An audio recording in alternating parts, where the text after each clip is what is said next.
morning, welcome to In Conversation, where Jess and I just have a bit of a conversation about life, about ministry, and maybe some of the things that have been on our minds and in our work lives in the last week. And for the last couple of weeks, we've been thinking about going forwards. What is church going to look like? What is our life as a community like, or even just family, going to look like post-lockdown, with the eternal hope that lockdown will one day end? Jesus told us to live with hope, to have hope in the resurrection, and so if we hope in the resurrection, I think we can also hope that one day lockdown will end. But how are you feeling with lockdown and everything right now?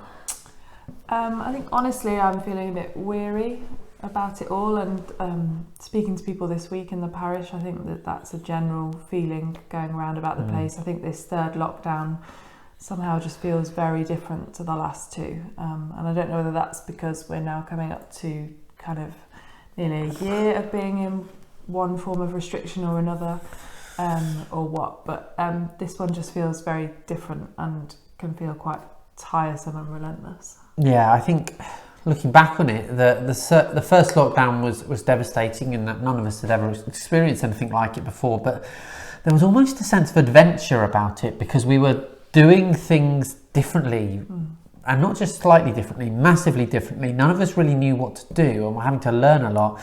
And there was also the added bonus of spring. Yeah, and I think as well, the restrictions somehow, rightly so, feel tied to this time. So the fact that we can't really leave Bramall to do our exercise, that feels quite restrictive. And we've explored Bramall. Yeah, and I think we're just getting to that point now where it's kind of like, ugh. And I went to the park last week for the first time in ages. I've kind of been avoiding it because it's usually really busy. And Samuel found a really big muddy puddle and decided to sit down in that. And that was something new and different to the week. But it's kind of that, same old, where do we go? What do we do? Each day we have to I have to say, the excitement that... this is going to sound really sad, but the excitement of my journey out into Bramall at the moment is actually delivering letters to church people and seeing where people live. Yeah, and I think it's been quite nice to actually do that as a family, really. I don't know how Samuel feels about being strapped to the back of the car and driving around for an hour, but there's just something in that about actually just getting out and doing something different together. Yeah. And that's kind of what we want to reflect on a little bit. I would say, actually, for me, what I've noticed in lockdown this time is I'm feeling a lot more tired and feeling like I have to slow down a bit more. And part of that is actually, that's what happens at this time of year for me anyway. I'm missing the sunshine, I'm missing the nice weather, and I just have to recognise that that's part of it. But I know that a lot of people, actually, they're just weary, they're tired, they're fed up, they're frustrated. And for me, it's taking, my coping mechanism is taking one day at a time. And also trying to find time in each and every day to do something different. So last night, I went up and planted a load of seeds that needed to be planted in February. So we're 2 days into February, and I planted all my February seeds just because I needed to do something different that broke off everything that I've been doing throughout the day. And actually, I've had afternoon naps nearly every day this week. Which is very unusual for you. I don't normally take naps. So just finding new ways, or even existing ways, just to break things up and listening to yourself, I think. Yeah, I think that's really important. But coming back to what we said earlier about getting out in the community and just visiting where some of you live and dropping off cards, one of the things we want to reflect on this week was, what is engaging with our local community going to look like in future? I think certainly for us here in Bramall, we had ways in which we connected with our community that we did quite well. Things like Wonderland, which is a year ago now. We were certainly in the setup phase of Wonderland now, if not actually, no. I think you were preparing to open. Preparing to open a year ago. Crazy. Maybe we'll get some photos up tomorrow. But what has lockdown changed? What has changed? What could we be doing more of? What might we need to be doing less of? Have you picked up anything in general terms for the church that may have changed? I think one of the big things has been asking the question what the church is for. We've talked about this before, haven't we? That actually the church is about more than what happens on a Sunday when we gather to worship. But I think one of the big things that I've kind of picked up on, particularly over the last few weeks actually, is what is the church there for? Is it just there for an hour on a Sunday for a limited number of people? Or is it there for, things Monday to Sunday for everybody, locally and even further afield, really? So it's been really interesting to see some of the kind of research go into that. During the last couple of lockdowns, there was even an article that talked about the church's net worth socially, which was huge, and I think will have a huge impact for us moving forward. And I think I've personally felt it moving from somewhere that was more affluent to somewhere that is more deprived. There are certainly things that we are doing and have been doing for the time that I've been there and longer than that is about community engagement, and we're thinking more and more about what else can we be doing, where else can we be meeting needs and serving people. Yeah, I think something that the new Bishop of Chester, Bishop Mark, said in a meeting that we were at digitally, we didn't go actual to a physical meeting, really resonated with me about what the church of the future looks like. And he said that we're going to have to move away from being the host to being hosted. And I think that there's some real gospel truth in that certainly for parish churches, we are the parish church. We welcome people to us for funerals, for carol services, for weddings, for events that we're putting on. And they come on our terms, and we produce something and we bless them through it, and hopefully sow seeds of the gospel, and one day they come back, which is fine. But one of the changes that lockdown is going to provide for the church is it's going to certainly get smaller before it gets bigger. There's been lots of rumours going around in the media over the last few days that's talked about potential redundancies for clergy and selling off vicarages, and it's not been the easiest of few days as we've read all these rumours, we have to admit, but recognising that the pandemic is going to hit the charity sector really hard, and actually it's going to have an effect negatively on church size and what we can do. Recognising that actually we might need to move from a model where we host people in ministry to where we are the guests and other people host us is helpful thinking. And actually it's exactly what Jesus did. Jesus said, I'm coming to your house for dinner tonight. And Jesus went to a synagogue where he wasn't the leader, and Jesus went on somebody else's boat and there was a crowd and they said, come talk to us, Jesus. He wasn't always saying, come over here because I need to tell you something. Obviously he invited people to follow him, but he went to their place first. And I just kind of get the sense that actually church ministry going forwards has to be more and more in the places where people already are, sharing life with them there intentionally, and then saying, why don't you come and follow me? Yeah, I think I totally agree with that, but I think I'd also want to say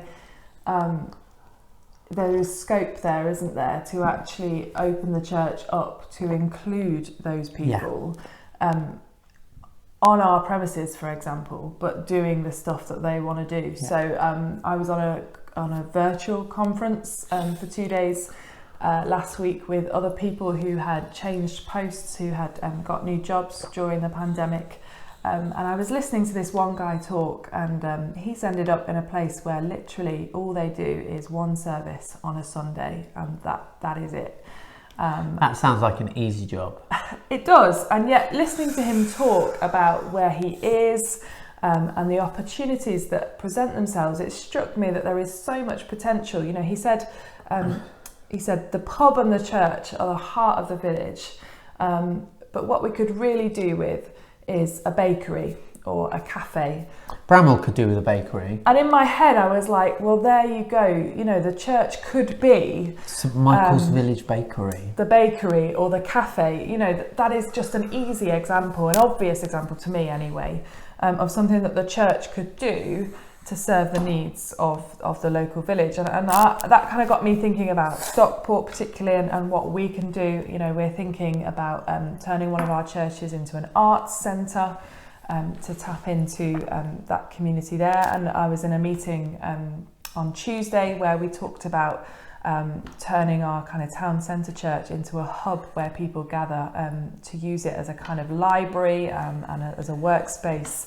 and things like that. And that just gets me really excited, actually, that the church could be so much bigger than perhaps what we've allowed it to be pre-pandemic. And traditionally it was. So if you go back to ye old ancient times, and I'm sure there's one person watching that can remember these times, but before St Michael's was even built, the church was the village hall. Yeah. You didn't have village halls, you didn't have parish centres, the church was it. If you go back to Plough Sunday, the plough was kept in some parish churches because it was the safest building in the village. And that's where altar rails came in up in the chancel, because they stopped the sheep that were being sold in the church getting into the holy place. I'm thinking about, the church set up lots of parts of the education centre and parts of the health centre and kind of, it kind of feels like we've kind of lost a lot of that over the years, and we've kind of said this is who we are, this is what we do, and we've talked about it before. We've boxed it in, haven't we? And we've kind of gone, yeah, we are interested in that, but it's kind of not our remit. And I think if this is the model that we're being forced to move in, and that might not just be because that's the way society's pushing us, but actually it might be the Spirit of God saying, look, this is where I want you. And maybe sometimes we're just a little bit too, not arrogant, stubborn is the word, as a church. And we kind of say, oh, no, we've always done it like this, and this is how we're comfortable doing it, and we should always do it like this. Maybe sometimes we're just a little bit too stubborn to listen to the voice of God. And maybe he's calling us to this new place. But what I'm very aware of is, if God is calling us to this new place of chaplaincy, of being the people of God in different places and almost doing ministry incarnationally, that can't just be clergy. No, and I think as we were talking, I was thinking, this is really exciting. This is the stuff that kind of gets me up and out of bed in the morning. But actually, it also has the potential danger of making people think, oh, another thing for me to have to do. And actually, I think what we want to say is the church moving forward will need to partner with other people. Oh, definitely. Partnership is the way forward. I had a meeting today, so yesterday for you watching it, with a local schools trust. And it was just really lovely to talk about and imagine some of the things we might be able to do together, when restrictions are lifted and we're allowed back in schools and things. And it just struck me that actually there are lots of pockets within the community that we can tap into and just say, hey, we want to do this, would you come and join us? Or, hey, we love what you're doing, how can we help you? So if you're a baker and a businessman with a bit of money, or woman with a bit of money going spare, and want to set up a bakery with St Michael's, let me know. I'd be really interested. Clearly that's his own project moving forward. Yeah, that aside, I think when the pandemic hit, we saw things like Helping Hands Bramall set up, and I know that there are equivalents in nearly every community in the UK. And I remember sitting here as vicar and going, we should be doing that, and feeling very guilty that we weren't taking the lead on it. And then lockdown led to all sorts of other work for me, and I kind of breathed a sigh of relief and said, thank you, Lord, for getting someone else to do it. And I worked with those people leading Helping Hands in areas where I could, but kind of prayed for them and encouraged them where I could in that particular ministry.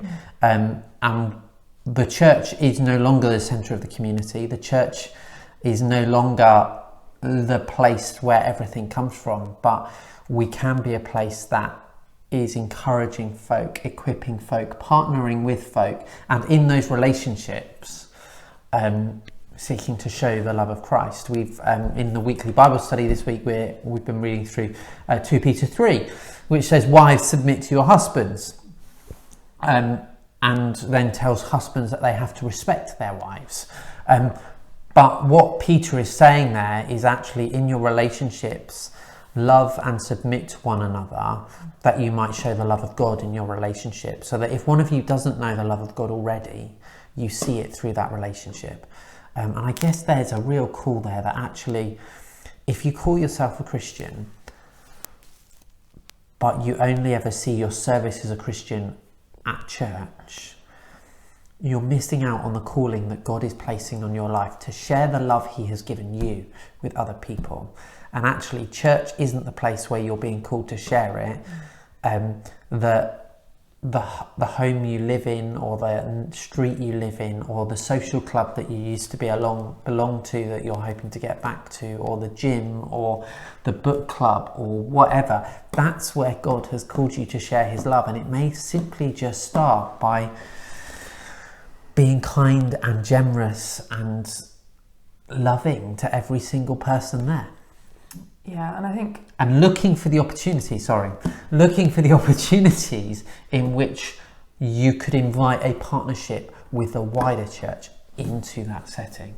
Yeah, I think I was just going to say, if that sounds scary, then don't worry. I think we have been and continue to be terrified in putting ourselves out there to do stuff like that. I remember when I was at theological college, every time we got off the train into a taxi to where we were going, and the taxi driver would ask, who we were and what we were doing, I would never say anything. And yet my friend from Liverpool Diocese, it's always the Scousers, she was up there telling them exactly who we were and what we were doing, and she would just talk to them in a really natural and easygoing and kind of unconfrontational way. And I used to be really, really envious of her and think, I just wish I could be like that. So I just think if all of what we're saying sounds scary, don't worry. But actually be reassured. Something that kind of made me feel a lot better was this idea of the word witness, and thinking about what a witness in a court is and does. And they simply just say what they see. So, wherever you are, just say what you see. And start with love and kindness and humility and all those things. Yeah. Carry on. But yeah, just that kind of made me feel a lot more not comfortable, but it felt a lot easier to me. It didn't feel as much a challenge as perhaps it does when we kind of just sit here very comfortably saying it to you. Yeah, I think the most intimidating part of my ministry is Air Cadet chaplaincy. I'm the chaplain for the whole of Merseyside wing, which means I oversee the other squadron chaplains, and there aren't many of them at the moment because I need to go on a recruitment drive, which means I cover all the squadrons without chaplains as well as the entire wing. And I find it a really challenging role to hold because I'm working in a place I don't live. I'm working with people I don't know particularly well because I was fairly new on in post before lockdown set in, so I've not built relationships with people. And actually, it's in a very secular environment, and I'm called to be the light and salt of Jesus in that place. And I find it really intimidating, but at the moment, I know that's what God has called me to do. And so I just have to keep faithfully turning up to meetings, keep faithfully encouraging people, sending messages saying, brilliant job. And when they ask me to lead a service, like I've got to record one for this Sunday, to do it with generosity and excitement and hope. And be praying into it that it might share some seeds of faith. But even this service I've got to record for them for Sunday, and I mean, I'm used to recording services now. I can do it without really thinking, and it's fine. But this service, I'm really quite nervous about it. So if you want to pray about anything, do pray over the next couple of days that I get this service recorded, edited, and looking professional for them, and that it meets the need. But just to kind of encourage you and say, actually, I'm looking for areas in my life where I'm being a chaplain, doing chaplaincy that isn't necessarily frontline church work. And actually, I really struggle with it.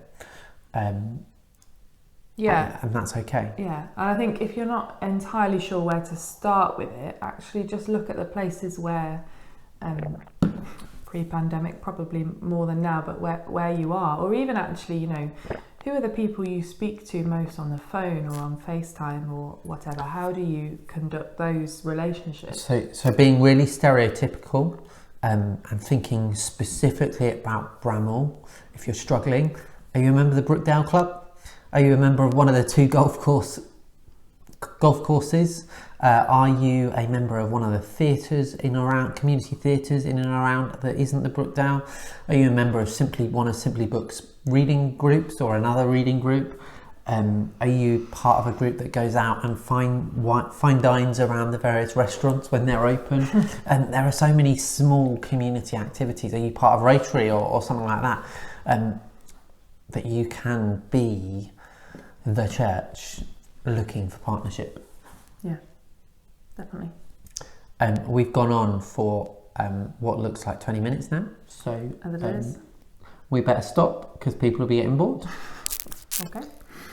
No idea what we're going to talk about next week, because next week is the final week before Lent. The following week, Lent starts on Ash Wednesday, so we've got Shrove Tuesday before that with pancakes, and we think we're going to do a bit of a series in Lent, don't we? Yeah, which is all about kind of faith for the long haul, really, and kind of the essential things you need for the journey of faith. So we don't think we've done that yet, so that's the only problem with getting to like episode 22. We may start repeating ourselves, but do tell us if we are, because we'll just carry on seamlessly otherwise. Yeah, and you'll get bored of listening to us and the views will just keep going down. And then we might get the picture. Maybe. Whatever you do this week, obviously you can't do much, but stay safe, look after yourselves, and hopefully see you soon. God bless.